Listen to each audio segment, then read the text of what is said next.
اور ایک مرتبہ اپنے جو پاک پڑھی اللہم صلی اللہ علیہ وسلم مبارک وسلم صلاۃ و سلام علیک یا رسول اللہ صلی اللہ تعالی علیہ وسلم۔ کیا کہتے ہیں احمد بھائی جو کلام پڑھا تھا اسی کلام کو احمد بھائی نے کہا تھا کہ آپ تھوڑا سا بالکل پڑھیں آپ بھی پڑھیں ساتھ میں۔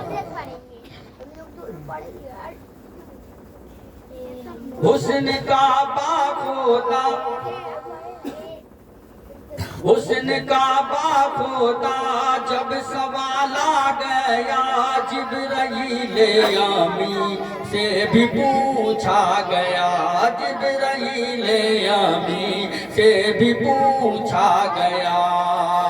حسن کا باغ ہوتا جب سوال آ گیا حسن کا باغ ہوتا جب سوال آ گیا جبرائیل امی سے بھی پوچھا گیا جبرائیل امی سے بھی پوچھا گیا۔ کون ہے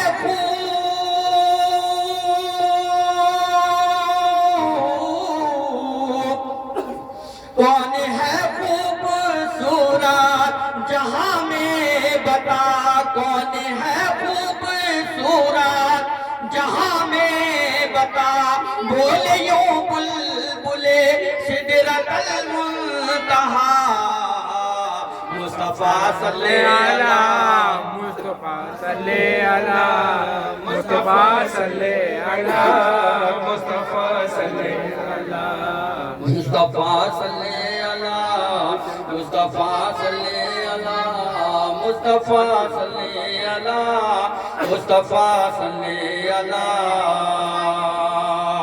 ایک دن ابو جہل نے کہا آپ سے ایک دن ابو جہل نے کہا آپ سے میری مٹھی میں کیا ہے بتا دیجئے میری مٹھی میں کیا ہے بتا دیجئے۔ ایک اشارہ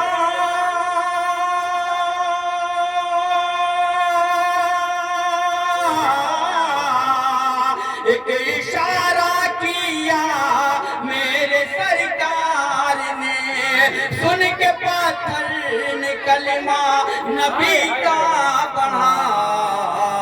مصطفیٰ صلی اللہ مصطفیٰ صلی اللہ مصطفیٰ صلی اللہ مصطفیٰ صلی اللہ مصطفیٰ صلی اللہ مصطفیٰ صلی اللہ مصطفیٰ صلی اللہ مصطفیٰ صلی اللہ۔ یہ بھی میں سنے پہ توجہ چاہوں گا کہ جب سرکار صلی اللہ تعالی علیہ وسلم حضرت ام ہانی کے گھر جاتے ہیں تب کیا منظر پیش آتا ہے۔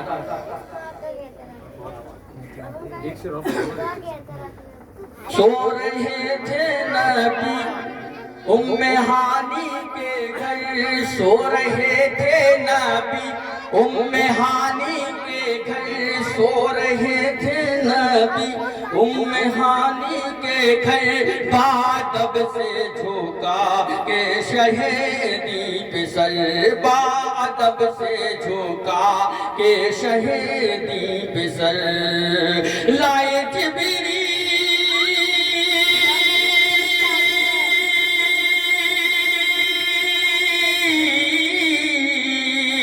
لائے جبریل پیغام خیر الورا منتظر ہے خدا عرش پہ آپ کا۔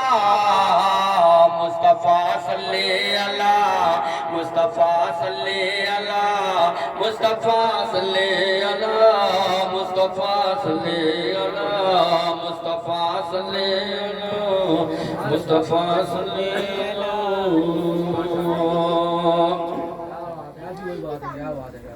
ہوسوئے لال ازار پھرتے ہیں ہوسوئے لال ازار پھرتے ہیں تیرے دن اے بہار پھرتے ہیں تیرے دن اے بہار پھرتے ہیں اور اس گلی کا غدا ہوں میں جس میں اس گلی کا غدا ہوں میں جس میں مانگتے تاجدار پھرتے ہیں، مانگتے تاجدار پھرتے ہیں۔ انہیں اشعاروں کے ساتھ میں آواز دینا چاہوں گا جناب اقبال رضا جبل پوری صاحب کو کہ وہ آئیں اور نعت نبی صلی اللہ تعالیٰ۔ یہ تھا کہ ہمارے احمد بھائی کو وہ بڑا پسند آیا تھا کہ آدم علیہ نبینا تسلیم کا معاملہ، کہ جب اللہ رب العزت نے آدم علیہ نبینا تسلیم کا پتلا بنایا، تو پتلا جب بنایا تو اس میں روح پھونکی، تو روح کو کیا چاہیے تھا کہ وہ ٹہل جائے، کیونکہ اللہ جب کوئی کام کرتا ہے تو کہتا کن ہو جا، اور جب مٹانا رہتا ہے تو کہتا فائکن مٹ جا۔ اس پتلے میں جو آدم علیہ نبی نے تسلیم کا پتلا بنایا، اللہ رب العزت نے اس میں روح پھونکی اور وہ روح باہر نکل آئی، اندھیرے سے گھبرا گئی۔ ایک مرتبہ، دو مرتبہ، تین مرتبہ، بعض علماء اکرام سے سنا ہے کہ 7 مرتبہ بھی ہے، بہرحال 3 مرتبہ تو کلیئر ہے کہ 3 مرتبہ جو ہے روح پھونکی گئی۔ 3 مرتبہ کیوں؟ مقصد بتانا یہ تھا کہ آدم علیہ نبی نے تسلیم کا پتلا اللہ رب العزت نے بنایا، وہ ذکر اللہ سے خالی تھی۔ اللہ تعالیٰ قرآن مجید میں ارشاد فرماتا ہے اللہ بذکر اللہ تطمئن القلوب، بے شک تلاوت کلام اللہ سے دل مطمئن ہوتے ہیں، دل مطمئن ہوتا ہے، روح مطمئن ہوتی ہے، جسم مطمئن ہوتا ہے۔ تو کہنے کا مطلب یہ تھا کہ وہ پتلا خالی تھا اللہ کی عبادت اور ریاضت سے، تو اللہ تبارک و تعالیٰ نے نور محمدی کو رکھا ہوا تھا قندیل پر، اپنے نور سے جدا کر کے۔ وہ کہتے ہیں نا کہ اعلیٰ حضرت حضور مفتی عالم ہند نے ارشاد فرمایا کہ با خدا خدا نہیں ہے مگر خدا سے جدا نہیں ہے، تو اللہ تبارک و تعالیٰ نے اپنے نور سے نور کو جدا کیا اور اس نور کو قندیل پہ رکھ دیا، اور اس کا روز دیدار کرتا تھا وہ نور، اللہ کی عبادت ریاضت کرتا تھا، تو اللہ رب العزت اس نور کو جب دیکھتا تھا تو خوش ہوتا تھا اس نور کو، اپنے نور کو دیکھ کر۔ تو اس نور کو جو ہے آدم علیہ نبی نے تسلیم کی پیشانی پہ جم کر دیا۔ جب آدم علیہ نبی نے تسلیم کی پیشانی پہ وہ نور جم ہوا اور پھر اللہ تبارک و تعالیٰ نے روح ڈالی تو وہ روح ٹھہر گئی۔ تو بہت مختصر میں بتا رہا ہوں کہ وہ روح ٹھہر گئی۔ ٹھہرنے کا مقصد اور بتانے کا مقصد یہ ہے کہ اللہ جو ہے سہ رگ سے قریب ہے، لیکن وہ بتانا چاہ رہا ہے کہ تم میرے رسول کی محبت کو نہ بھول جانا، کہ ہم نے جو تمہیں جان دی ہے وہ میرے رسول کے صدقے میں۔ اس لیے کسی نے بولا کہ غلام ہے، غلام ہے، رسول کے غلام ہے، غلام یہ رسول میں موت بھی قبول ہے۔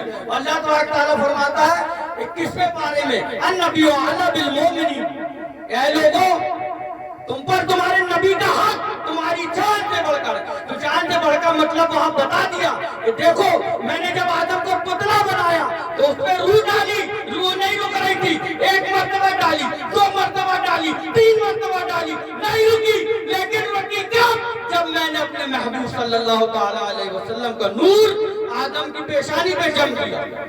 تو بہرحال آدم علیہ نبی نے تسلیم کی پیشانی پہ وہ نور جم ہوا، آدم علیہ نبی نے تسلیم نے اپنی آنکھیں کھولی، آنکھوں کو جب کھولا انسان بڑا اجلت والا ہوتا ہے، آپ اٹھے کھڑے ہونے لگے، جان بہرحال آدھے تک تھی تو بڑی اجلت میں آپ کھڑے ہونے لگے، اور پھر جیسے نظر اٹھایا دیکھا عرصے بری پہ تو دیکھتے کیا ہے کہ لا الہ الا اللہ محمد رسول اللہ لکھا ہوا ہے، مطلب اللہ کی ذات کے ساتھ کوئی نام جڑا ہوا ہے۔ اس کو تو آپ نے جو ہے اپنے ذہن نشین کر لیا، پھر اس کے بعد اتر گیا، آپ کے خیال سے اتر گیا، پھر آپ نے مخلوق کی طرف نظر دوڑائی تو جتنی بھی مخلوق تھی، ملائکہ تھے، فرشتے تھے، سب زیارت کر رہے تھے آدم علیہ نبی نے تسلیم کا، اور بس اسی وقت تو حکم ہوتا ہے کہ سجدہ ریز ہو جاؤ، حکم ہوتا ہے سجدہ ریز ہو جاؤ، تو کس کے لیے ہوتا ہے؟ ہمارے اور تمہارے لیے۔ تو یہ معلوم ہے ہماری جہاں تک سوچ ہے، ہماری جہاں تک ہمارے دماغ کی رسائی ہے، ہم وہاں تک سوچتے ہیں، لیکن وہ سجدہ کس کے لیے تھا؟ وہ نور محمدی کا سجدہ تھا، وہ تعلیم نور محمدی تھی جو آدم علیہ نبی نے تسلیم کی پیشانی پہ موجود تھا۔ تبھی تو آدم علیہ نبی نے تسلیم جب دیکھتے ہیں چاروں طرف، اور چاروں طرف دیکھنے کے بعد آپ کی آنکھوں سے آنسو گرتا ہے، آپ نمدیدہ ہو جاتے ہیں، اللہ رب العزت ارشاد فرماتا ہے کہ آدم مایوس کیوں ہو رہا ہے؟ مایوس کیوں ہے؟ آدم علیہ نبی نے تسلیم ارشاد فرماتے ہیں اے رب قدیر، اے میرے رب ذوالجلال، تیرے نور محمدی کا دیدار ساری مخلوق کر رہی ہے، فرشتے کر رہے ہیں، ملائکہ کر رہی ہے، وہ خود معلوم ہے جس کی پیشانی پہ تیرا نور، تیرے محبوب کا نور ہے، وہ خود معلوم ہے جس کی پیشانی پہ نور محمدی موجود ہے۔